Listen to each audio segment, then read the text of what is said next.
Praise the Lord. കർത്താവിൻ്റെ പരിശുദ്ധമായ നാമത്തിന് നന്ദിയോടെ സ്തോത്രം. അനുഗ്രഹിക്കപ്പെട്ടതായ നല്ല സമയത്തിനായിട്ട് ദൈവത്തെ തീയതിയുമായി സ്തുതിക്കുന്നു. JCNDST അഥവാ യേശു ക്രിസ്തുവിൻ്റെ പുതിയ നിയമ രക്ഷയുടെ ഉപദേശം എന്ന വാട്സപ്പ് ഗ്രൂപ്പിലൂടെ വീണ്ടും ഒരു പ്രാവശ്യവും കൂടെ കർത്താവിൻ്റെ വചനവുമായി കടന്നു വരുവാൻ സ്വർഗത്തിലെ ദൈവം എളിയവനൊരവസരം കൂടെ ദാനമായി നൽകിയ വലിയവനാകുന്ന കർത്താവിൻ്റെ കരുണയും കൃപയും ഓർത്ത് ദൈവത്തെ തീയതിയുമായി സ്തുതിക്കുകയാണ്. നീ വൈകിയ സമയത്ത് നിത്യജീവ മൊഴികൾ എന്ന വിശുദ്ധ വചന പരമ്പരയിൽ ദൈവവചനത്തിൻ്റെ മാറ്റമില്ലാത്ത യാഥാർത്ഥ്യങ്ങൾ നിങ്ങളുമായി പങ്കുവയ്ക്കുവാൻ സ്വർഗത്തിലെ ദൈവം ഒരുക്കിയ കൃപകളെ ഓർത്ത് നന്ദിയോട് സ്തോത്രം ചെയ്യുന്നു. കഴിഞ്ഞ ഏതാണ്ട് 14ഓളം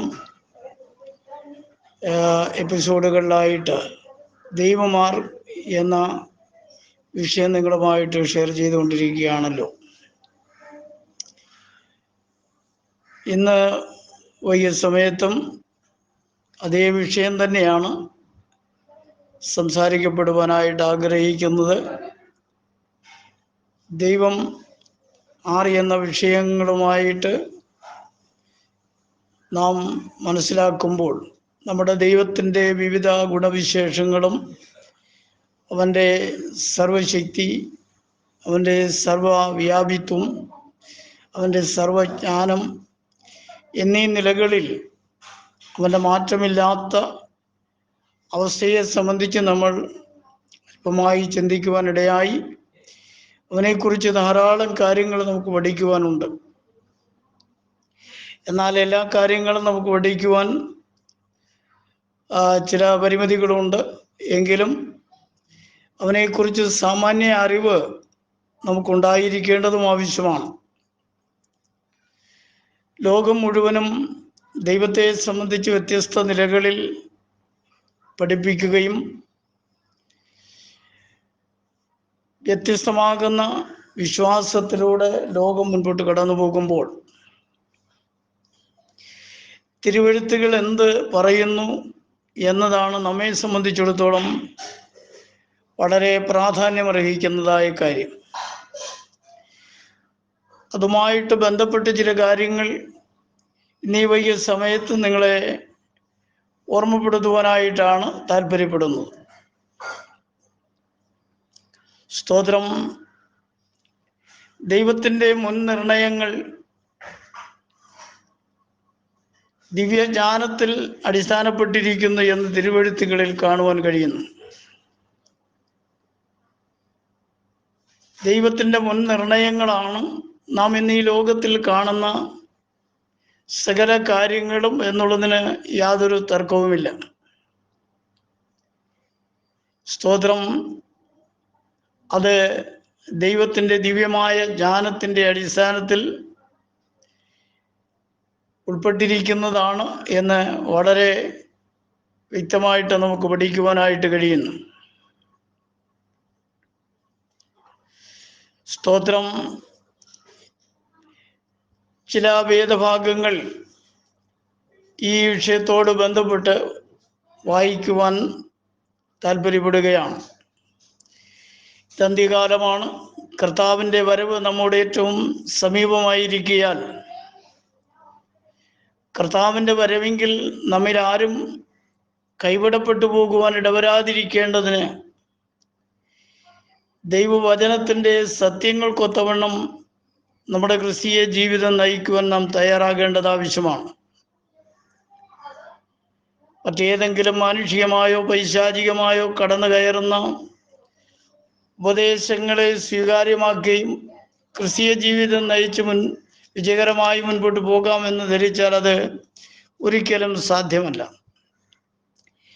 ദൈവവചനത്തിൻ്റെ വ്യവസ്ഥകൾക്ക് ഒത്തവണ്ണമുള്ളതായ ഒരു ക്രിസ്തീയ ജീവിതമാണ് ദൈവം പ്രതീക്ഷിക്കുന്നത്. അതിനായിട്ട് നാം വളരെ പ്രാർത്ഥനയോടും ഒരുക്കത്തോടും വിശ്വാസത്തിലും വിശുദ്ധിയിലും ദൈവപ്രസാദത്തിനായിട്ട് നിലകൊള്ളേണ്ടത് ആവശ്യമാണ് എന്ന് കർത്താവിൻ്റെ നാമത്തിൽ ഓർമ്മപ്പെടുത്തുകയാണ്. തിരുവെഴുത്തുകളിൽ നിന്നും ചില വേദഭാഗങ്ങൾ വായിക്കുവാനായിട്ട് താല്പര്യപ്പെടുന്നു. എഫേസ്യ ലേഖനം 1-ാം അധ്യായത്തിൻ്റെ 9-10 വാക്യഭാഗങ്ങൾ വായിക്കുവാൻ താല്പര്യപ്പെടുകയാണ്. അവിടെ രേഖപ്പെടുത്തിയിരിക്കുന്നത് ഇങ്ങനെയാണ്: അവനിൽ താൻ മുൻ നിർണയിച്ച തൻ്റെ പ്രസാദത്തിന് തക്കവണ്ണം തൻ്റെ ഹിതത്തിൻ്റെ മർമ്മം അവൻ നമ്മോട് അറിയിച്ചു. ഇവിടെ അതിൻ്റെ 9-ാമത്തെ വാക്യഭാഗത്തിൽ വിശുദ്ധ പൗലോസ് അപ്പോസ്തലൻ പരിശുദ്ധാത്മ നിയോഗത്താൽ എഴുതപ്പെട്ടിരിക്കുന്നതായ വിഷയമാണ് നമുക്ക് കാണുവാൻ കഴിയുന്നത്. അവനിൽ എന്ന് പറഞ്ഞാൽ കർത്താവായ യേശു ക്രിസ്തുവിൽ അഥവാ സർവശക്തനായ ദൈവത്തിൽ താൻ മുൻ നിർണയിച്ച തൻ്റെ പ്രസാദത്തിന് തക്കവണ്ണം തൻ്റെ ഹിതത്തിൻ്റെ മർമ്മം അവൻ നമ്മോട് അറിയിച്ചു എന്ന് രേഖപ്പെടുത്തിയിരിക്കുകയാണ്. കർത്താവ് മുൻ നിർണയിച്ചതും കർത്താവിൻ്റെ ഉള്ളത്തിൽ പ്രസാദം തോന്നിയതുമായ അവൻ്റെ ഇഷ്ടത്തിൻ്റെ മർമ്മമാണ് നമ്മോട് അവൻ അറിയിക്കുവാൻ ഇടയായി തീർന്നത്. അഥവാ രഹസ്യമാണ്. അവൻ്റെ ഹൃദയത്തിൽ രഹസ്യമായിരുന്ന കാര്യങ്ങളാണ് നമ്മോട് വെളിപ്പെടുത്തുവാനിടയായി തീർന്നത് എന്ന് ആ ഭാഗത്ത് നമുക്ക് വായിച്ച് അറിയുവാൻ കഴിയുകയാണ്. അതിപ്രകാരമാണ് അത് സ്വർഗത്തിലും ഭൂമിയിലുള്ളത് എല്ലാം പിന്നെയും ക്രിസ്തുവിൽ ഒന്നായി ചേർക്ക എന്നിങ്ങനെ കാലസമ്പൂർണതയിലെ വ്യവസ്ഥയ്ക്കായി കൊണ്ട് തന്നെ അവനിൽ നാം അവകാശവും പ്രാപിച്ചു എന്നവിടെ രേഖപ്പെടുത്തിയിരിക്കുകയാണ്. സ്വർഗത്തിലും ഭൂമിയിലുള്ളത് എല്ലാം പിന്നെയും ക്രിസ്തുവിൽ ഒന്നായി ചേർക്ക എന്നിങ്ങനെ കാലസമ്പൂർണതയിലെ വ്യവസ്ഥയ്ക്കായി കൊണ്ട് തന്നെ അവനിൽ നാം അവകാശവും പ്രാപിച്ചു എന്നവിടെ രേഖപ്പെടുത്തിയിരിക്കുകയാണ്. സ്വർഗത്തിലുള്ളതും ഭൂമിയിലുള്ളത് എല്ലാം വീണ്ടും ക്രിസ്തുവിൽ ഒന്നായി ചേർക്ക എന്നിങ്ങനെ ഉള്ള ഒരു വ്യവസ്ഥ. സ്വർഗത്തിലും ഭൂമിയിലുള്ളത് എല്ലാം കർത്താവായ യേശു ക്രിസ്തു മുഖാന്തരമായി ഒന്നായി ചേർക്കുക എന്നുള്ളത് കാലസമ്പൂർണതയിലെ ഒരു വ്യവസ്ഥയായി ദൈവം മുൻ നിർണയിച്ച തൻ്റെ പ്രസാദത്തിൻ്റെ ഹിതത്തിനൊത്തവണ്ണമുള്ളതായ ഒരു മർമ്മമായി കിടന്നതായ ഒരു കാര്യമാണ്. അത് ദൈവം തക്ക സമയത്ത് അത് വെളിപ്പെടുത്തുവാൻ ഇടയായി തീർന്നു എന്ന് ദൈവവചനത്തിലൂടെ കാണുവാൻ കഴിയുന്നു. അവനിൽ നാം അവകാശവും പ്രാപിച്ചു എന്ന് കാണുവാൻ കഴിയുകയാണ്. കർത്താവായ യേശു ക്രിസ്തുവിൽ കൂടെയാണ് നമുക്കും ആ വിശുദ്ധന്മാരുടെ പട്ടികയിൽ ഒന്നായി ചേർക്കുന്ന ആ വ്യവസ്ഥയിൽ പങ്കാളികളായി തീരുവാൻ നമുക്കും അവകാശം ലഭിച്ചു എന്ന് വിശുദ്ധ സഭയോട് കർത്താവിൻ്റെ ദാസൻ പരിശുദ്ധാത്മാവിൽ സംസാരിക്കുകയാണ്. സ്തോത്രം. യോബിൻ്റെ പുസ്തകം 12-ാം അധ്യായത്തിൻ്റെ 13-14 വാക്യഭാഗങ്ങൾ വായിക്കുമ്പോൾ അവിടെ നമുക്ക് കാണുവാൻ കഴിയുന്നത് ജ്ഞാനവും ശക്തിയും അവൻ്റെ പക്കൽ ആലോചനയും വിവേകവും അവനുള്ളത് എന്ന് അവിടെ രേഖപ്പെടുത്തിയിരിക്കുന്നു. ജ്ഞാനവും ശക്തിയും അഥവാ അറിവും ബലവും പരിശുദ്ധനായ കർത്താവിൻ്റെ പക്കൽ ആലോചനയും വിവേകവും എല്ലാം അവനുള്ളതാണ് എന്ന് തിരുവചനം നമ്മെ പഠിപ്പിക്കുകയാണ്. പിന്നീട് അവിടെ നമ്മൾ വായിക്കുന്നത്, അവൻ ഇടിച്ചു കളഞ്ഞാൽ ആർക്കും പണിതുകൂടാ. പരമനാഥനായ കർത്താവ് ഇടിച്ചു കളഞ്ഞാൽ അതിനെ മാനുഷികമായി ആർക്കും പണിതുയർത്തുവാൻ കഴിയുന്നതല്ല. അവൻ മനുഷ്യനെ ബന്ധിച്ചാൽ ആരും അഴിച്ചു വിടുകയുമില്ല എന്ന് അവിടെ കാണുവാൻ കഴിയുന്നു. ദൈവത്തിൻ്റെ പ്രവൃത്തികളോട് എതിർത്തു നിൽക്കുവാനോ ദൈവിക പ്രവർത്തനങ്ങൾക്ക് വിരുദ്ധമായിട്ട് ഏതെങ്കിലും നിലയിൽ പ്രവർത്തിക്കുവാനോ മനുഷ്യന് യാതൊരു കാരണവശാലും കഴിയുകയില്ല എന്നുള്ളതാണ് ഇവിടെ ഈ വാക്യഭാഗങ്ങളിലൂടെ നമുക്ക് പഠിക്കുവാനായിട്ട് കഴിയുന്നത്.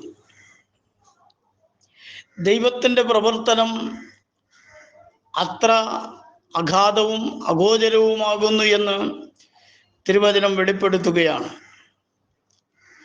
സ്തോത്രം. ദൈവമാർ എന്ന വിഷയവുമായിട്ട് ബന്ധപ്പെട്ട് നമ്മൾ പഠിക്കുമ്പോൾ ദൈവത്തിൻ്റെ സർവശക്തിയും സർവജ്ഞാനവും സർവവ്യാപിത്വവും അവൻ്റെ പ്രവർത്തന മഹത്വത്തെ സംബന്ധിച്ച് നമ്മൾ വളരെ വ്യക്തമായിട്ട് മനസ്സിലാക്കുകയും അതിനനുസരണമായിട്ട് നമ്മുടെ ദൈവം ആരാണെന്ന് മനസ്സിലാക്കിക്കൊണ്ട് അവൻ്റെ വചനത്തിൻ്റെ വ്യവസ്ഥയ്ക്ക് അനുസരണമായിട്ടുള്ള ഒരു ക്രിസ്തീയ ജീവിതത്തിനായിട്ട് നാം തയ്യാറാവേണ്ടതും ആവശ്യമാണ് എന്ന് ദൈവവചനം വ്യക്തമാക്കുകയാണ്. ഇല്ലായെങ്കിൽ നാം പ്രതീക്ഷിക്കുന്ന തരത്തിലുള്ളതായ ആ സന്തോഷത്തിൽ എത്തിച്ചേരുവാൻ നമുക്ക് കഴിയാതെ പോകുമെന്നുള്ളതാണ് ദൈവവചനം നമ്മെ പഠിപ്പിക്കുന്നത്. രക്ഷിക്കപ്പെട്ട ഒരു ദൈവ പൈതൽ തൻ്റെ ഇഷ്ടം പോലെ ജീവിക്കുവാൻ ദൈവവചനം അനുവദിക്കുന്നില്ല. രക്ഷ ത്രികാലങ്ങളുമായി ബന്ധപ്പെട്ടിരിക്കുന്നു എന്നാണ് നമുക്ക് പഠിക്കുവാൻ കഴിയുന്നത്. രക്ഷിക്കപ്പെട്ട ഒരു വ്യക്തിയെ സംബന്ധിച്ചിടത്തോളം തൻ്റെ സ്വന്തം താല്പര്യങ്ങൾക്കൊത്തവണ്ണമുള്ളതായ ജീവിതം നയിക്കുവാൻ ഒരിക്കലും ദൈവവചനം അനുവദിക്കുന്നില്ല. രക്ഷ ത്രികാലങ്ങളുമായിട്ട് ബന്ധപ്പെട്ടിരിക്കുന്നു എന്നും നമുക്കവിടെ പഠിക്കുവാൻ കഴിയുകയാണ്.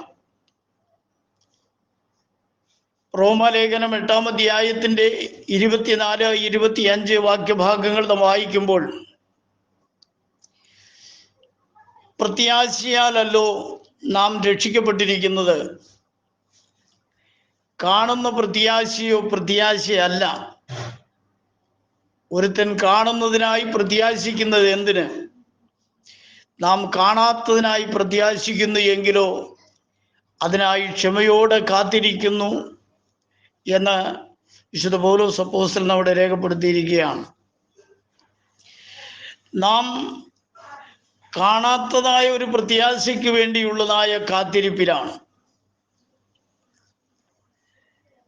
ആ പ്രത്യാശയാലാണ് നാം ഓരോരുത്തരും രക്ഷിക്കപ്പെട്ടിരിക്കുന്നത്.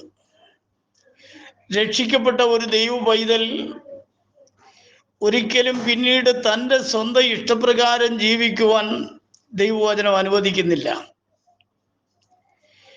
ദൈവവചനം രക്ഷിക്കപ്പെട്ട ഒരു ദൈവ പൈതൽ ദൈവം മുൻപാകെ എങ്ങനെ ആയിരിക്കണമെന്നുള്ളതിനെ സംബന്ധിച്ച് ദൈവവചനം നൽകുന്ന നിർദ്ദേശങ്ങളും ആലോചനകളും ഉപദേശങ്ങളും പ്രമാണിച്ചുകൊണ്ട് നമ്മുടെ ക്രിസ്തീയ ജീവിതം വിജയകരമാക്കി തീർക്കുവാൻ നാം പരിശ്രമിക്കേണ്ടത് ആവശ്യമാണ്. ഇല്ലായെങ്കിൽ നമ്മുടെ പ്രത്യാശയ്ക്ക് ഭംഗം വരുവാൻ ഇടയായിത്തീരുമെന്ന് ദൈവവചനം വളരെ വ്യക്തമാക്കുകയാണ്. പ്രത്യാശയാലല്ലോ നാം രക്ഷിക്കപ്പെട്ടിരിക്കുന്നത്, കാണുന്ന പ്രത്യാശയോ പ്രത്യാശയല്ല. ഈ ലോകത്തിൽ നാം കാണുന്നതൊന്നും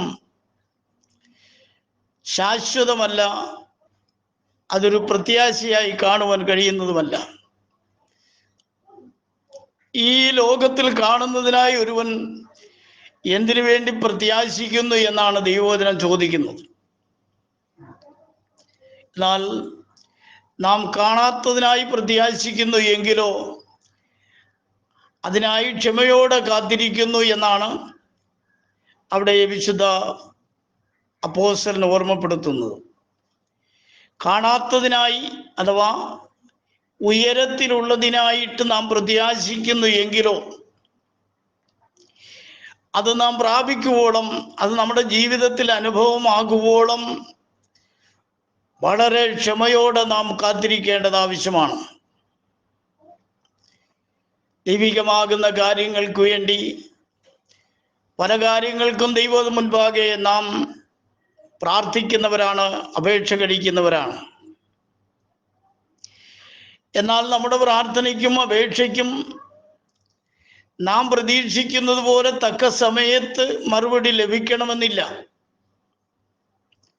എന്നാൽ വൈകിപ്പോയാലും ശരി തന്നെ സ്വർഗത്തിലെ ദൈവം അതിന് മറുപടി നൽകാതെ ഇരിക്കുകയും ഇല്ല എന്ന് ദൈവത്തിൻ്റെ വചനം വളരെ വ്യക്തമായി പഠിപ്പിക്കുന്നു. അതുകൊണ്ട് നാം അത് നമ്മുടെ ജീവിതത്തിൽ അനുഭവമാകുമ്പോഴും ക്ഷമയോടെ അതിനായി കാത്തിരിക്കണമെന്നുള്ളതാണ് ദൈവവചനം നമ്മെ പഠിപ്പിക്കുന്നത്. അത് നമ്മുടെ ജീവിതത്തിൽ അത് പ്രാവർത്തികമാക്കി എടുക്കുവാൻ നമുക്ക് കഴിഞ്ഞാൽ തീർച്ചയായിട്ടും നമ്മുടെ ജീവിതം ധന്യമായി തീരും, അനുഗ്രഹമായി തീരും. സ്തോത്രം. കൊരിന്ത്യ ലേഖനം 15-ാം അധ്യായത്തിൻ്റെ 2-ാമത്തെ വാക്യഭാഗത്തിൽ നാം ഇങ്ങനെ വായിക്കുന്നു: നിങ്ങൾ നിൽക്കുന്നതും നിങ്ങൾ വിശ്വസിച്ചതും വൃഥാവല്ലെന്ന് വരികിൽ നിങ്ങൾ രക്ഷിക്കപ്പെടുന്നതുമായ സുവിശേഷം നിങ്ങൾ പിടിച്ചുകൊണ്ടാൽ ഞാൻ ഇന്ന വിധം നിങ്ങളോട് സുവിശേഷിച്ചിരിക്കുന്നു എന്ന് നിങ്ങളെ ഓർപ്പിക്കും. നിങ്ങൾ നിൽക്കുന്നതും നിങ്ങൾ വിശ്വസിച്ചതും വെറുതെ അല്ല എന്നുള്ളതായ ഒരു വിശ്വാസം നമുക്കുണ്ടെങ്കിൽ നമ്മൾ രക്ഷിക്കപ്പെട്ടതായ സുവിശേഷം നിങ്ങൾ മുറുകെ പിടിച്ചുകൊണ്ടാൽ, സുവിശേഷത്തിൽ നിങ്ങൾ നിലകൊണ്ടാൽ ഞാൻ നിങ്ങളോട് ഇന്ന വിധം സുവിശേഷിച്ചിരിക്കുന്നു എന്ന് നിങ്ങളെ ഓർപ്പിക്കുവാനിടയായിത്തീരും. തീർച്ചയായിട്ടും സുവിശേഷത്താൽ നമുക്ക് ലഭിക്കപ്പെട്ടിരിക്കുന്ന ഈ രക്ഷ നാം അത് മുറുകെ പിടിച്ചുകൊണ്ട് വിശ്വാസത്തിന് അനുയോജ്യമായ ഒരു ക്രിസ്തീയ ജീവിതത്തിനായിട്ട് നാം നമ്മെ തന്നെ സമർപ്പിച്ചുകൊണ്ട് വിശുദ്ധിയിലും വിശ്വാസത്തിലും നിലനിൽക്കുവാൻ കഴിഞ്ഞാൽ തീർച്ചയായിട്ടും ദൈവം നമുക്കായി വച്ചിരിക്കുന്നതായ നിത്യ സൗഭാഗ്യത്തിൽ എത്തിച്ചേരുവാനും കോടാനുകോടി വിശുദ്ധന്മാരുമായിട്ട് ഒരുമിച്ച് നിത്യതയിൽ നിത്യ സന്തോഷം അനുഭവിക്കുവാൻ കഴിയുമെന്നുള്ളതാണ് ദൈവവചനം നമ്മെ പഠിപ്പിക്കുന്നത്. അതിനായി നാം പ്രത്യാശയുള്ളവരായിരിക്കുന്നുവെങ്കിൽ ക്ഷമയോടെ നാം കാത്തിരിക്കണം.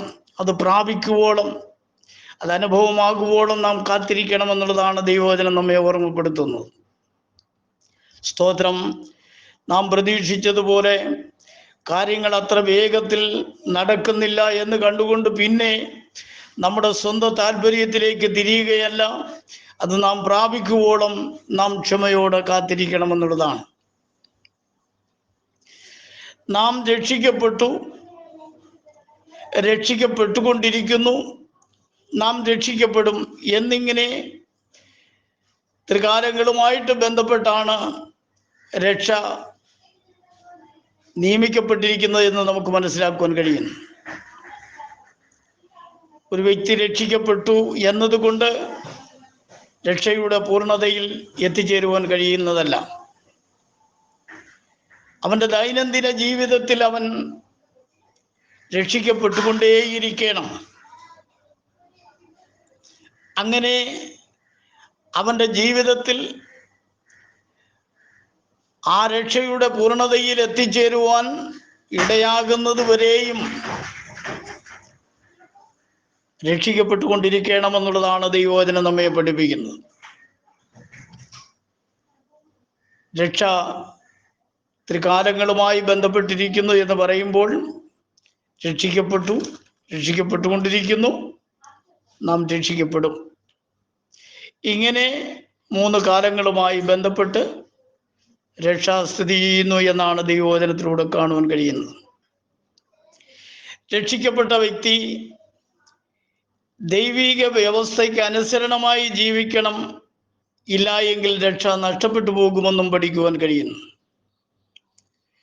രക്ഷിക്കപ്പെട്ട വ്യക്തി ദൈവവചന വ്യവസ്ഥയ്ക്ക് അനുസരണമായിട്ടുള്ള ജീവിതമാണ് നയിക്കേണ്ടത്, ഇല്ല എങ്കിൽ തൻ്റെ രക്ഷ നഷ്ടപ്പെട്ടു പോവുകയും നിത്യ ശിക്ഷാവിധിക്ക് മാത്രമായി തീരുകയും ചെയ്യുമെന്ന്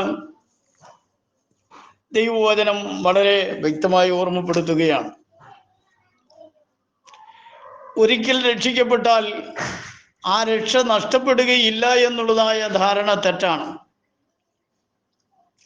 അങ്ങനെ ചിന്തിക്കുന്നവരും പഠിപ്പിക്കുന്നവരുമായ ആളുകൾ ഈ ഭൂമുഖത്തുണ്ട്. തീർച്ചയായിട്ടും അത്തരത്തിലുള്ളതായ ഉപദേശവും പഠിപ്പിക്കലും തെറ്റാണ് എന്ന് ദൈവവചനത്തിൻ്റെ വെളിച്ചത്തിൽ നാം മനസ്സിലാക്കിയിരിക്കേണ്ടത് ആവശ്യമാണ്.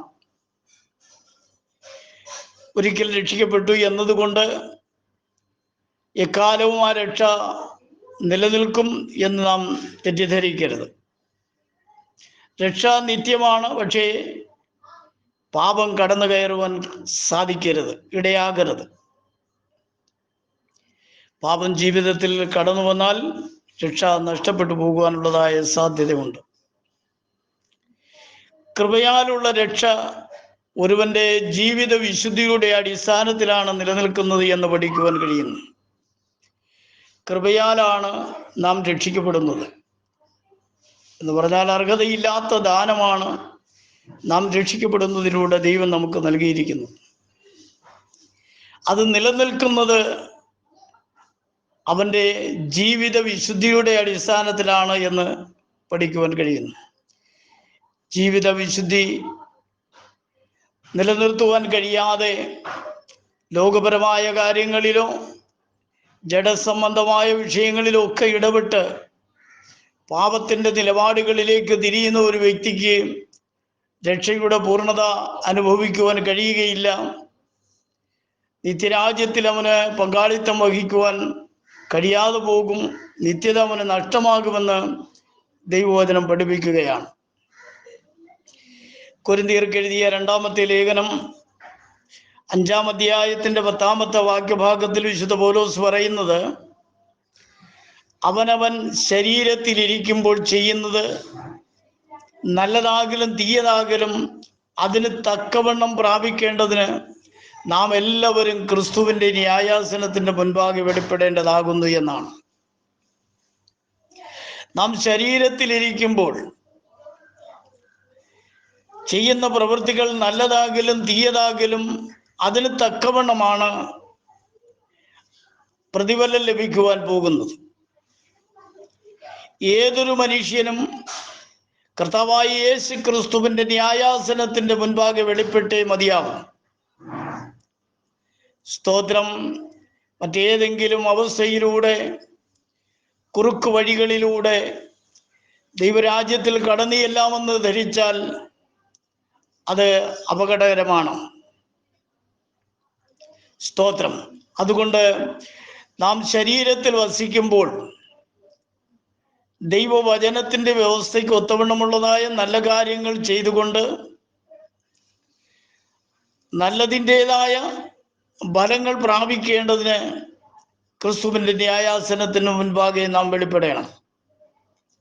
പാപം ചെയ്തുകൊണ്ട് കർത്താവിൻ്റെ സന്നിധിയിൽ നിന്ന് പ്രതിഫലം ഏറ്റുവാങ്ങാമെന്ന് ധരിച്ചാൽ അതിന് ലഭിക്കുന്നതായ ശിക്ഷാവിധി വളരെ വലുതാണ് എന്നുള്ളതും നാം അറിയേണ്ടത് ആവശ്യമാണ്. ഓരോരുത്തൻ്റെയും നിത്യജീവന് ആവശ്യമുള്ളത് അവൻ ശരീരത്തിൽ വസിക്കുമ്പോൾ തന്നെ കരുതിക്കൊള്ളേണ്ടത് ആവശ്യമാണ് എന്നാണ് തിരുവചനം പഠിപ്പിക്കുന്നത്. നാം ശരീരത്തിൽ ജീവിക്കുമ്പോൾ നമ്മുടെ നിത്യജീവൻ ആവശ്യമുള്ളത് നാം കരുതിക്കൊള്ളേണ്ടത് ആവശ്യമാണ്. ചിലരൊക്കെ മരണാനന്തരം നിത്യതയിൽ എത്തിച്ചേരുവാൻ എന്തൊക്കെയോ പുണ്യകർമ്മങ്ങളോ ആചാരാനുഷ്ഠാനങ്ങളൊക്കെ ചെയ്യുന്നവരുണ്ട്. അത്തരത്തിലുള്ളതായ വൃഥാ പ്രവർത്തനങ്ങൾ ചെയ്യാതെ, അതൊന്നും യാതൊരു പ്രയോജനവുമില്ലാത്തതാണ്. അങ്ങനെ ഒരിക്കലും ഒരുത്തർക്കും ദൈവരാജ്യത്തിൽ കടന്നു ചെല്ലുവാൻ ദൈവം വ്യവസ്ഥ ചെയ്തിട്ടില്ല. ദൈവം വ്യവസ്ഥ ചെയ്യാത്ത കാര്യങ്ങൾ, പൈശാചികമായി കടന്നു വരുന്ന മാനുഷിക ഉപദേശങ്ങളിലൂടെ രക്ഷ പ്രാപിക്കാമെന്ന് പഠിക്കുകയോ പഠിപ്പിക്കുകയോ ചെയ്യുന്നത് ഏറ്റവും വലിയ ശിക്ഷാർഹമാണ് എന്നത് വ്യക്തമായി മനസ്സിലാക്കിക്കൊള്ളേണ്ടത് ആവശ്യമാണ്. Praise Lord. യോഹന്നാന്റെ 1-ാമത്തെ ലേഖനം 2-ാം അധ്യായത്തിന്റെ 1-ാമത്തെ വാക്യഭാഗത്തിൽ വിശുദ്ധ യോഹന്നാൻ അപ്പോസ്തലൻ പറയുന്നത്, എൻ്റെ കുഞ്ഞുങ്ങളെ, നിങ്ങൾ പാപം ചെയ്യാതിരിക്കേണ്ടതിന് ഇത് നിങ്ങൾക്ക് എഴുതുന്നു. ഒരുത്തൻ പാപം ചെയ്തു എങ്കിലോ നീതിമാനായ യേശു ക്രിസ്തു എന്ന കാര്യസ്ഥൻ നമുക്ക് പിതാവിൻ്റെ അടുക്കലുണ്ട്. പ്രിയമുള്ള ദൈവമക്കളെ, വിശുദ്ധ അപ്പോസ്തലൻ പറയുന്നത്, നിങ്ങൾക്ക് വേണ്ടി ഈ കത്തെഴുതുന്നത് നിങ്ങൾ പാപം ചെയ്യാതിരിക്കേണ്ടതിന് വേണ്ടിയാണ് എന്ന് കർത്താവിൻ്റെ ദാസൻ ഓർമ്മപ്പെടുത്തുകയാണ്. ഏതെങ്കിലും വിധത്തിൽ ഒരുവൻ പാപത്തിൽ വീണു പോയെങ്കിലോ പാപം ചെയ്തു പോയെങ്കിലോ നീതിമാനായ യേശു ക്രിസ്തു എന്ന കാര്യസ്ഥൻ നമുക്ക് പിതാവിൻ്റെ അടുക്കലുണ്ട്. അവന്റെ പാദപീഠത്തിൽ നാം വീണ് നമ്മുടെ ബലഹീനതകളെ, കുറവുകളെ, പാപങ്ങളെ അവനോട് ഏറ്റുപറഞ്ഞ് ഉപേക്ഷിക്കുവാൻ തയ്യാറായാൽ അവനിൽ നിന്നും കരുണ ലഭിക്കുവാനിടയായിത്തീരും എന്ന് ദൈവവചനം പഠിപ്പിക്കുകയാണ്. അഥവാ പാപം ചെയ്തിട്ട് അത് രഹസ്യമായി സൂക്ഷിക്കുകയും സ്തോത്രം ദൈവത്തോട് ഏറ്റുപറയുവാൻ മനസ്സില്ലാതെ അത് ഹൃദയത്തിൽ സംഗ്രഹിച്ചുകൊണ്ട് നടക്കുകയും ചെയ്താൽ വലിയ ന്യായവിധി അവൻ്റെ മേൽ കടന്നു വരും. അവന് സഹിക്കുവാനും വഹിക്കുവാനും കഴിയാത്തതായ ശിക്ഷ അവൻ്റെ മേൽ ഉണ്ടാകുമെന്ന് ദൈവവചനം നമ്മെ പഠിപ്പിക്കുകയാണ്. സ്തോത്രം. ഒരുവൻ പാപം ചെയ്താൽ അവന് മടങ്ങി വരുവാനുള്ള വ്യവസ്ഥ ദൈവം ചെയ്തിട്ടുണ്ട്.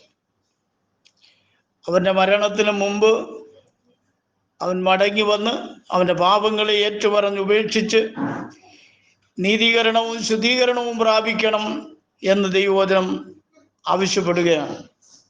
ഇല്ല എങ്കിൽ നീക്കുപോക്കില്ലാതെ നശിച്ചു പോകുമെന്ന് ദൈവവചനം പഠിപ്പിക്കുന്നു. പ്രിയമുള്ള ദൈവമക്കളെ, നമ്മുടെ ആത്മീയ ജീവിതത്തിൻ്റെ അവസ്ഥ എപ്രകാരമായിരിക്കുന്നു എന്നതിനെ സംബന്ധിച്ച് സൂക്ഷ്മ പരിശോധന നടത്തുവാനും ഏതെങ്കിലും നിലയിലുള്ളതായ പോരായ്മ നമ്മുടെ ആത്മീയ ജീവിതത്തിലുണ്ട് എന്ന് ബോധ്യമായാൽ പരിശുദ്ധനായ നമ്മുടെ കർത്താവിനോട് കുറവുകളെ ഏറ്റുപറഞ്ഞുപേക്ഷിച്ച് നീതീകരണവും ശുദ്ധീകരണവും പ്രാപിച്ചുകൊണ്ട് അവൻ്റെ സന്നിധിയിൽ നിലനിൽക്കണമെന്ന് കർത്താവിൻ്റെ നാമത്തിൽ ഓർമ്മപ്പെടുത്തുകയാണ്. കർത്താവിൻ്റെ വചനം അങ്ങനെ നമ്മെ പഠിപ്പിക്കുന്നു. എബ്രായ ലേഖനം 10-ാം അധ്യായത്തിൻ്റെ 10 മുതൽ 14 വരെയുള്ളതായ ഭാഗങ്ങൾ നമ്മൾ പഠിക്കുമ്പോൾ അവിടെ നമുക്ക് കാണുവാൻ കഴിയുന്നത്,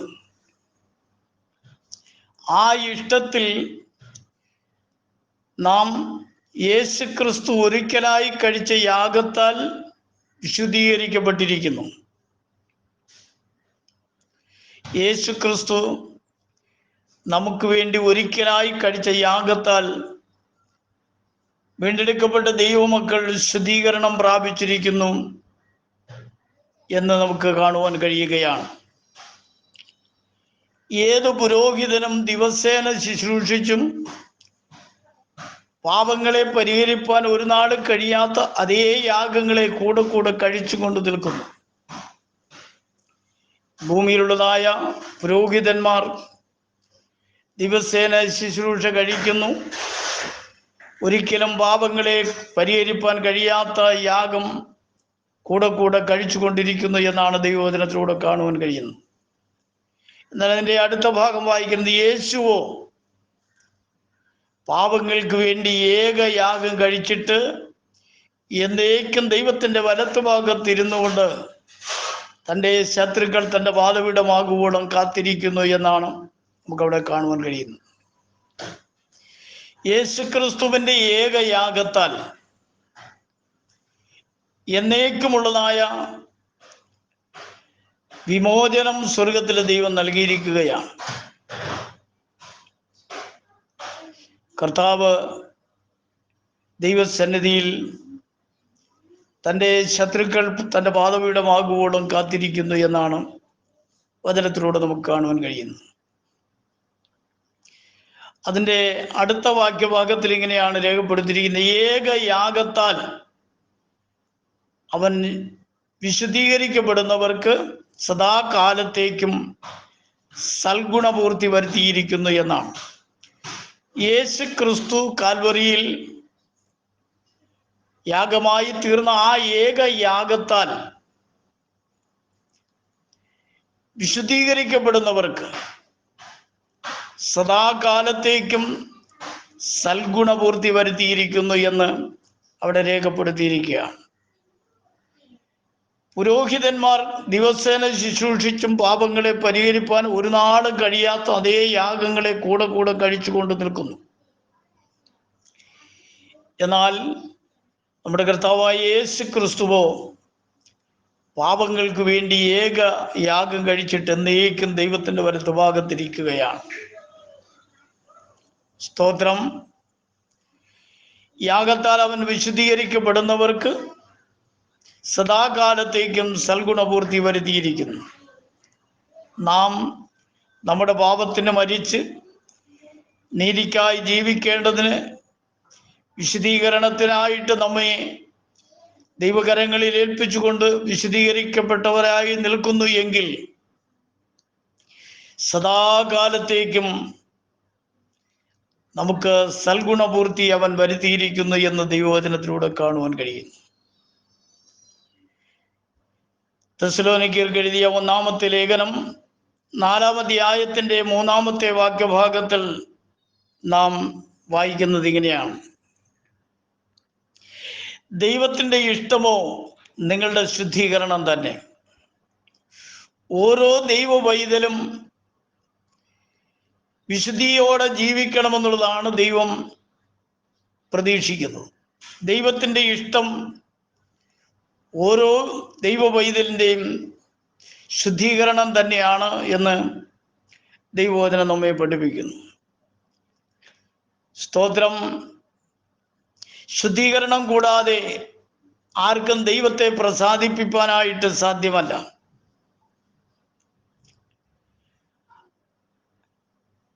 ആത്മവിശുദ്ധിയോടെ കർത്താവിൻ്റെ സന്നിധിയിൽ കടന്നു വരുന്നവർക്ക് മാത്രമാണ് ദൈവത്തെ പ്രസാദിപ്പിക്കാനായിട്ട് സാധ്യമായി തീരുന്നു. തെസ്സലോനിക്കർക്ക് എഴുതിയ 1-ാമത്തെ ലേഖനം അതിൻ്റെ 5-ാം അധ്യായത്തിൻ്റെ 23-ാമത്തെ വാക്യഭാഗം വായിക്കുമ്പോൾ നമുക്ക് അവിടെ കാണുവാൻ കഴിയുന്നത്, സമാധാനത്തിൻ്റെ ദൈവം തന്നെ നിങ്ങളെ മുഴുവനും ശുദ്ധീകരിക്കപ്പെടുമാറാകട്ടെ. നമ്മുടെ ദൈവം സമാധാനത്തിൻ്റെ പ്രഭുവാണല്ലോ.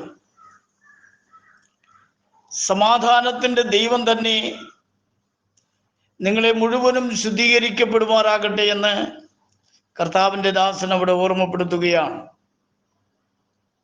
കർത്താവായ യേശു ക്രിസ്തുവിന് മാത്രമല്ലാതെ സമാധാനം നൽകുവാൻ ലോകത്തിൻ്റെ മറ്റ് യാതൊരു ശക്തികൾക്കും കഴിയുകയില്ല എന്നുള്ളത് വളരെ വ്യക്തമാണ്. ലോകം വല്ലാത്ത പരിതസ്ഥിതിയിലൂടെ കടന്നു പോവുകയാണ്. എവിടെയും അസമാധാനത്തിൻ്റെ അനുഭവങ്ങളാണ് തെളിഞ്ഞു കാണുവാനിടയായിത്തീരുന്നത്. പല നിലകളിലും മനുഷ്യനെ ഭീതിപ്പെടുത്തുന്ന തരത്തിലുള്ളതായ പ്രവർത്തനങ്ങൾ മാനുഷികമായിട്ടും പ്രകൃതി സംബന്ധമായിട്ടും മറ്റ് പലതരത്തിലുള്ളതായ അനുഭവങ്ങൾ ലോകത്തിൽ കടന്നു കയറിക്കൊണ്ടിരിക്കുമ്പോൾ സമാധാനത്തോടെ ഈ ഭൂമിയിൽ ജീവിക്കുവാൻ സമാധാനത്തിന്റെ ദൈവം തന്നെ നിങ്ങളെ മുഴുവനും ശുദ്ധീകരിക്കേണ്ടത് ആവശ്യമാണ്. സമാധാനത്തിന്റെ ദൈവത്തിന്റെ വാദപീഠത്തിൽ വിശ്വസ്തമായി നിൽക്കുവാൻ കഴിയുമെങ്കിൽ തീർച്ചയായിട്ടും അവൻ നമ്മെ സമാധാനത്തോടെ നടത്തുവാനിടയായി തീരും. ലോകത്തിൽ എന്തെല്ലാം സംഭവങ്ങൾ ഉണ്ടായാലും ഏതെല്ലാം നിലയിലുള്ളതായ പ്രതികൂലങ്ങൾ കടന്നു വന്നാലും സമാധാനത്തിന്റെ പ്രഭുവിൽ ആശ്രയിച്ച് ജീവിക്കുന്ന തൻ്റെ മക്കളെ സമാധാനത്തോടെ നമ്മുടെ കർത്താവ് പോറ്റി പുലർത്തുവാനിടയായി തീരും. സ്തോത്രം. നിങ്ങളുടെ ആത്മാവും പ്രാണനും ദേഹവും അശേഷം നമ്മുടെ കർത്താവായ യേശു ക്രിസ്തുവിന്റെ പ്രത്യക്ഷതയിൽ അനിന്യമായി വെളിപ്പെടും വണ്ണം കാക്കപ്പെടുമാറാകട്ടെ എന്ന് അവിടെ രേഖപ്പെടുത്തിയിരിക്കുകയാണ്. വിശുദ്ധീകരണം പ്രാപിച്ച ഓരോ ദൈവ പൈതലിന്റെ ആത്മാവും പ്രാണനും ദേഹവും പൂർണ്ണമായും നമ്മുടെ കർത്താവായ യേശു ക്രിസ്തുവിന്റെ പ്രത്യക്ഷതയിൽ അനിന്യമായി വെളിപ്പെടും വണ്ണം നിന്ദിക്കപ്പെടാത്ത രീതിയിൽ വെളിപ്പെടുവാൻ തക്കവണ്ണം കാക്കപ്പെടുമാറാകട്ടെ എന്ന് ആ വചനഭാഗത്തിൽ നമുക്ക് കാണുവാൻ കഴിയുകയാണ്. നിങ്ങളെ വിളിക്കുന്നവൻ വിശ്വസ്തനാകുന്നു, അവനത് നിവർത്തിക്കും എന്ന് നമുക്ക് അവിടെ കാണുവാൻ കഴിയുകയാണ്. നമ്മെ വിളിച്ചവനായ ദൈവം വിശ്വസ്തനാണ്. അവൻ വാഗ്ദത്തങ്ങളെ നിവർത്തിക്കുന്നവനാണ്. അവൻ വാക്ക് മാറാത്ത ദൈവമാണ്. അവൻ്റെ സന്നിധിയിൽ നീതിയോടും വിശ്വസ്തയോടും നിലനിൽക്കേണ്ടതിന് ദൈവ വചനം നമ്മെ ഓർമ്മപ്പെടുത്തുകയാണ്. യോഹന്നാന്റെ 1-ാമത്തെ ലേഖനം 3-ാം അധ്യായത്തിന്റെ 2-3 വാക്യഭാഗങ്ങൾ നമ്മൾ വായിക്കുമ്പോൾ, പ്രിയമുള്ളവരെ, നാം ഇപ്പോൾ ദൈവമക്കളാകുന്നു, നാം ഇന്നതാകുമെന്ന് ഇതുവരെയും പ്രത്യക്ഷമായിട്ടില്ല. അവൻ പ്രത്യക്ഷനാകുമ്പോൾ നാം അവനെ താൻ ഇരിക്കും പോലെ തന്നെ കാണുന്നതാകൊണ്ട് അവനോട് സദൃശന്മാരാകുന്നു എന്ന് നാം അറിയുന്നു. നാം ഇപ്പോൾ ദൈവമക്കളാണ്. വീണ്ടെടുക്കപ്പെട്ട ദൈവമക്കളെ സംബന്ധിച്ചിടത്തോളം വിശുദ്ധീകരണം പ്രാപിച്ച് കർത്താവിൻ്റെ സന്നിധിയിൽ നിൽക്കുന്ന ഒരു ദൈവ പൈതൽ, അവനെ സംബന്ധിച്ച് ദൈവവചനം പഠിപ്പിക്കുന്നത് നാം ഇപ്പോൾ ദൈവമക്കളാകുന്നു. പക്ഷേ നാം എന്തായി തീരും എന്നതിനെ സംബന്ധിച്ച് ഇതുവരെയും ദൈവം അത് പ്രത്യക്ഷമാക്കിയിട്ടില്ല, വെളിപ്പെടുത്തിയിട്ടില്ല. എന്നാൽ നമ്മുടെ ദൈവവും കർത്താവുമായവൻ പ്രത്യക്ഷനാകുമ്പോൾ നാം അവനെ താൻ ഇരിക്കും പോലെ തന്നെ കാണുന്നതാണ്. താൻ എങ്ങനെ ഇരിക്കുന്നുവോ അവനെ അങ്ങനെ തന്നെ നമുക്ക് അന്ന് കാണുവാനായിട്ട് കഴിയും. അങ്ങനെ കാണുവാൻ ഭാഗ്യം ലഭിക്കുന്നതായ പ്രിയപ്പെട്ടവർ അവനോട് സദൃശന്മാരാകുമെന്ന് നാം അറിയുന്നു എന്ന് ഇവിടെ കർത്താവിൻ്റെ ദാസൻ ഓർമ്മപ്പെടുത്തുകയാണ്. പ്രിയമുള്ള ദൈവമക്കളെ, ദൈവദാസന്മാരെ, ദൈവജനമേ, നമ്മുടെ കർത്താവും ദൈവമായവൻ കടന്നു വരുവാനുള്ളതായ സമയമായിരിക്കുകയാണ്. പലരും പല നിലകളിൽ ദൈവവചനത്തിന്റെ വസ്തുതകൾക്ക് നിരക്കാത്ത നിലയിലുള്ളതായ ഉപദേശങ്ങളും പഠിപ്പിക്കലുമായിട്ട് തങ്ങൾക്ക് ബോധിച്ചതുപോലുള്ളതായ നിലപാടുകൾ സ്വീകരിച്ച് മുൻപോട്ട് കടന്നു പോകുമ്പോൾ ദൈവവചനം വളരെ വ്യക്തമായിട്ട് നമ്മെ പഠിപ്പിക്കുന്നത് ദൈവവചനത്തിന്റെ വസ്തുതകൾക്ക് അനുസരണമായിട്ടുള്ള ഒരു ക്രിസ്തീയ ജീവിതം നയിക്കുവാൻ കഴിയാതെ പോകുന്ന ഏതൊരു വ്യക്തിയും ദൈവരാജ്യത്തിന് വെളിയിലാണ്. സ്തോത്രം. ഇവിടെ കർത്താവിൻ്റെ ദാസനെ ഓർമ്മപ്പെടുത്തുന്നു, പ്രിയമുള്ളവരെ, നാം ഇപ്പോൾ ദൈവമക്കളാകുന്നു, നാം ഇന്നതാകുമെന്ന് ഇതുവരെയും പ്രത്യക്ഷമായിട്ടില്ല. അവൻ നമ്മുടെ കർത്താവ് പ്രത്യക്ഷനാകുമ്പോൾ നാം അവനെ താൻ ഇരിക്കുന്നത് പോലെ തന്നെ കാണുന്നതാകൊണ്ട് നാം അവനോട് സദൃശന്മാരാകുന്നു എന്ന് നാം അറിയുന്നു എന്ന് അവിടെ രേഖപ്പെടുത്തിയിരിക്കുകയാണ്. പിന്നീട് അവിടെ നമ്മൾ വായിക്കുന്ന അവനിൽ നമ്മുടെ ദൈവത്തിൽ അഥവാ കർത്താവായ യേശു ക്രിസ്തുവിൽ ഈ പ്രത്യാശയുള്ളവൻ മുകളിൽ പറഞ്ഞതായ കാര്യങ്ങൾ അപ്രകാരം നമുക്ക് അനുഭവമാക്കുവാൻ കഴിയുമെന്നുള്ളതായ പ്രത്യാശ ഉള്ളവനെല്ലാം അവൻ നിർമ്മലനായിരിക്കുന്നത് പോലെ തന്നെ തന്നെ നിർമ്മലീകരിക്കുന്നു. നമ്മുടെ അരുമ മണവാളനായ കർത്താവ് യാതൊരു മാലിന്യമില്ലാത്തവനായി നിർമ്മലനായിരിക്കുന്നത് പോലെ അവനിൽ പ്രത്യാശ ഉള്ളവനെല്ലാം നിർമ്മലനായിരിക്കേണ്ടത് ആവശ്യമാണ് എന്ന് ദൈവവചനം നമ്മെ പഠിപ്പിക്കുകയാണ്. മറ്റൊരുത്തനിലും രക്ഷയില്ല. നാം രക്ഷിക്കപ്പെടുവാൻ ആകാശത്തിന്റെ കീഴിൽ മനുഷ്യരുടെ ഇടയിൽ നൽകപ്പെട്ട വേറെ ഒരു നാമവുമില്ല. ഏതൊരു മനുഷ്യനും രക്ഷപ്പെടുവാനുള്ള ഏക മാർഗം കർത്താവായ യേശു ക്രിസ്തുവിന്റെ നാമം മാത്രമാണ്. അതിൽ വിശ്വസിച്ച് അവന്റെ വചനത്തിന്റെ വ്യവസ്ഥകൾ പാലിച്ച് അവന്റെ സന്നിധിയിൽ നിൽക്കുവാൻ കഴിയുന്ന ഏതൊരു വ്യക്തിക്കും അവന്റെ വരവെങ്കിൽ അവനോടുകൂടെ ആ നിത്യസന്തോഷത്തിലേക്ക് പ്രവേശിക്കുവാൻ കഴിയും. കോടാനുകോടി വിശുദ്ധന്മാരുടെ മധ്യത്തിൽ അങ്ങനെയുള്ളവർക്ക് നിൽക്കുവാൻ കഴിയും. ആ സൗഭാഗ്യം എനിക്കും നിങ്ങൾക്കും ഉണ്ടാകേണ്ടതിന് വേണ്ടി നാം വളരെ പ്രത്യാശയോടും പ്രാർത്ഥനയോടും ജീവിത വിശുദ്ധിയോടും നമ്മുടെ കർത്താവിൻ്റെ സന്നിധി ആയിരിക്കേണ്ടതാണ് എന്ന് കർത്താവിൻ്റെ നാമത്തിൽ ഓർമ്മപ്പെടുത്തുകയാണ്. നമ്മുടെ കർത്താവ് ഒരുവൻ കാലമായിരിക്കുന്നു. സകലരും ഒരുപോലെ വചന വ്യവസ്ഥയനുസരിച്ച് ഒരുങ്ങുക. കർത്താവ് എല്ലാവരെയും അനുഗ്രഹിക്കുമാറാകട്ടെ എന്ന് ആത്മാർത്ഥതയോടെ പ്രാർത്ഥിച്ചുകൊണ്ട് ഞാൻ എൻ്റെ വാക്കുകളെ ഇവിടെ പര്യവസാനിപ്പിക്കുകയാണ്. കർത്താവ് എല്ലാവരെയും അനുഗ്രഹിക്കുമാറാകട്ടെ. ഇന്ന് ഈ വൈകിയ സമയത്ത് അല്പസമയം കർത്താവിൻ്റെ മാറ്റമില്ലാത്ത വചനവുമായിട്ട് നിൽക്കുവാൻ സ്വർഗത്തിലെ ദൈവം എളിയവന് ഭാഗ്യം നൽകിയതുകൊണ്ട് ദൈവത്തെ അത്യധികമായി സ്തുതിക്കുന്നു. സ്തോത്രം. എനിക്ക് വേണ്ടി ഈ അവസരത്തെ വേർതിരിച്ച് തന്ന ഈ ഗ്രൂപ്പിൻ്റെ അഡ്മിന്മാരായിരിക്കുന്ന ബഹുമാന്യ കർത്താവിൻ്റെ ദാസന്മാർക്കും കേൾവിക്കാരായിരിക്കുന്ന പ്രിയമുള്ള ദൈവമക്കൾക്കും മറ്റ് സംഘാടകരായിരിക്കുന്ന എല്ലാ പ്രിയപ്പെട്ടവർക്കും ഭൂമിയിലുള്ളതായ സകല വിശുദ്ധന്മാർക്കും കർത്താവിൻ്റെ നാമത്തിലുള്ള എൻ്റെ സ്നേഹവും നന്ദി അറിയിച്ചുകൊണ്ടും എളിയവനെ ബലപ്പെടുത്തിയ സർവ്വോളവനായിരിക്കുന്ന കർത്താവിന് സകലവിധമാകുന്ന മാനവും മഹത്വവും കരയേറ്റിക്കൊണ്ട് ഞാൻ എൻ്റെ വാക്കുകൾ നിർത്തുന്നു. ദൈവം എവരെയും ധാരാളമായി അനുഗ്രഹിക്കുമാറാകട്ടെ. നമ്മുടെ കണ്ണുകളെ അടയ്ക്കാൻ നമുക്ക് ഒരു വാക്ക് പ്രാർത്ഥിക്കാം. പരിശുദ്ധനായ ഞങ്ങളുടെ ദൈവമേ, സ്വർഗീയ കർത്താവേ, നന്ദിയോടെ എൻ്റെ പ്രിയനെ വാഴ്ത്തുന്നു, സ്തുതിക്കുന്നു.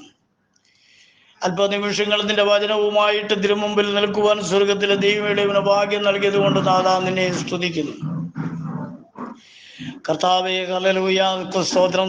സംസാരിക്കപ്പെട്ടതായ വിഷയം കേൾവിക്കാരായിരിക്കുന്ന എല്ലാവർക്കും അനുഗ്രഹമായി തീരുവാൻ നീ സഹായിക്കണം.